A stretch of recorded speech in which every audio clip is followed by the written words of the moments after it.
दोस्तों, इजरायल और हमास के बीच जब युद्ध शुरू हुआ तब भारत और अमेरिका की तरफ से विकसित किया गया अब तक का सबसे महत्वाकांक्षी प्रोजेक्ट अंधेरे में जाता दिखाई दे रहा था और इसे लेकर भारत में चिंता बढ़ने लगी, क्योंकि G20 के दौरान जितनी उत्सुकता और महत्वाकांक्षा के साथ हमने भारत से यूरोप तक मिडिल ईस्ट का इस्तेमाल करके बनाए जाने वाले आर्थिक गलियारे के बारे में अनाउंस किया, अब वह सब ठंडे बस्ते में जाता दिखाई दे रहा था। लेकिन इजरायल ने अब भारत की सभी चिंता को खत्म कर दिया है। दरअसल दोस्तों, भारत से लेकर मिडिल ईस्ट और यूरोप तक बनाए जाने वाले आर्थिक गलियारे पर अंधेरा छाने लगा था और सभी को इस बात का शक था कि इजरायल हमास के बीच हो रहे युद्ध की वजह से शायद ये परियोजना कुछ महीनों या सालों के लिए आगे ना बढ़ पाए। लेकिन अब ऐसा नहीं होगा, क्योंकि इजरायल और इजिप्ट जैसे देशों ने एक साथ मिलकर खुल के भारत को समर्थन दिया और कहा कि उनके रीजन में शुरू हुए युद्ध से भारत की इस परियोजना को कोई भी फर्क नहीं पड़ेगा और भारत से यूरोप तक बनाए जाने वाले आर्थिक गलियारे का काम शुरू हो सकता है। जिसे देखते हुए अब ये रिपोर्ट निकल कर आ रही है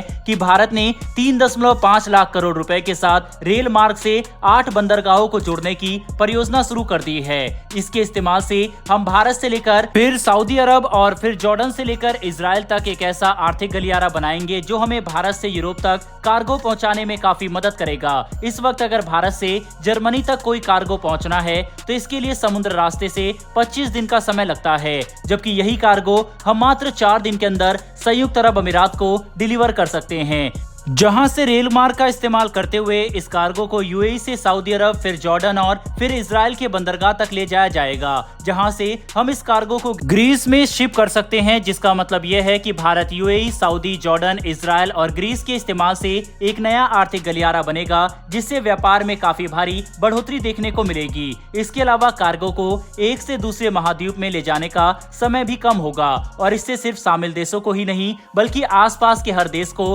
काफी बेनिफिट मिलने वाला है, जो कि हमारे इस पूरे रीजन के लिए काफी अच्छी बात है। IMEC एक ऐसा प्रोजेक्ट है जो अमेरिका के लिए भी काफी महत्व रखता है, क्योंकि एक बार यह आर्थिक गलियारा पूरी तरह से सक्रिय हो गया और हमने बंदरगाह समेत रेलवे का एक ऐसा नेटवर्क तैयार कर लिया जिससे कार्गो को भारत से लेकर यूरोप तक आसानी से पहुंचाया जा सके, तो चीन का प्रभाव खाड़ी देशों में काफी ज्यादा कम हो सकता है, जिसका इस्तेमाल करके अमेरिका इंडो पैसिफिक के क्षेत्र में अपनी ताकत बढ़ा सकेगा और भारत भी आर्थिक रूप से मजबूत होने पर चीन पर निर्भरता खत्म कर सकता है। इतने महत्वपूर्ण परियोजना का सफल होना काफी महत्व रखता है, क्योंकि इसकी लागत भी कई लाख करोड़ में है। सिर्फ 3.5 लाख करोड़ के साथ तो अभी इसकी शुरुआत हुई है। आगे जाकर इसके जरूरी नेटवर्क और इंफ्रास्ट्रक्चर विकसित करने में कई करोड़ रुपए अतिरिक्त खर्च होंगे, जिसकी वजह से भारत नहीं चाहता कि इजरायल और फिलिस्तीन के बीच चल रहे विवाद की वजह से इस परियोजना पर कोई भी आंच आए। और अब इजरायल की तरफ से दिए गए आश्वासन के बाद ये बात साफ हो चुकी है कि भारत की यह परियोजना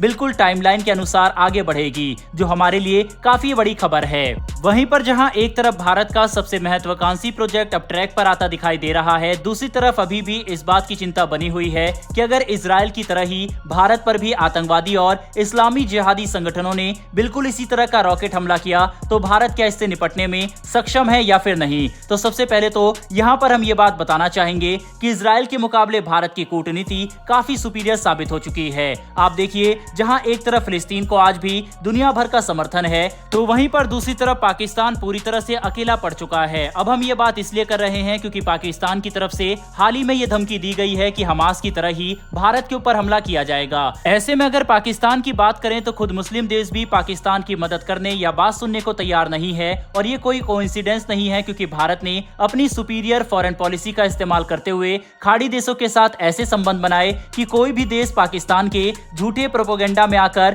भारत जैसे महत्वपूर्ण आर्थिक महाशक्ति के साथ अपने संबंध खराब नहीं करना चाहता, जिसकी वजह से युद्ध की स्थिति में पाकिस्तान को कोई समर्थन भी नहीं मिलने वाला। इसके अलावा अगर कश्मीर पर आतंकवादी संगठन इजरायल जैसा ही कोई हमला करते हैं जिसमें रॉकेट, पैराग्लाइडर और दूसरे उपकरणों का इस्तेमाल करके हजारों की संख्या में आतंकवादी एक बार टूट पड़े, तो इससे निपटने में भारत कितना सक्षम है, इसके लिए हमारे देश में डिस्कशन लगातार जारी है। इंडियन मिलिट्री के अंदर लगातार बातचीत चल रही है और हम इजरायल हमास के बीच हो रहे युद्ध को काफी नजदीक से फॉलो कर रहे हैं, जिससे सबक लेकर हम अपनी डिफेंस पॉलिसी को मजबूत कर सकते हैं। कुल मिलाकर समझने की कोशिश करें तो भारत अपनी मिलिट्री और रणनीति में जरूरी बदलाव लेकर आएगा, ताकि भविष्य में भारत के साथ ऐसी कोई भी घटना ना हो। जो इजराइल के अंदर हुई है, जिससे हम अपने नागरिकों की सुरक्षा को सुनिश्चित कर सकते हैं। बहरहाल दोस्तों, इस वीडियो में इतना ही। अगर आपको ये इन्फॉर्मेशन और वीडियो पसंद आई हो तो वीडियो को लाइक करके हमारी आने वाली डेली ऐसी वीडियो के लिए चैनल को सब्सक्राइब कर बेल नोटिफिकेशन को जरूर दबा लें।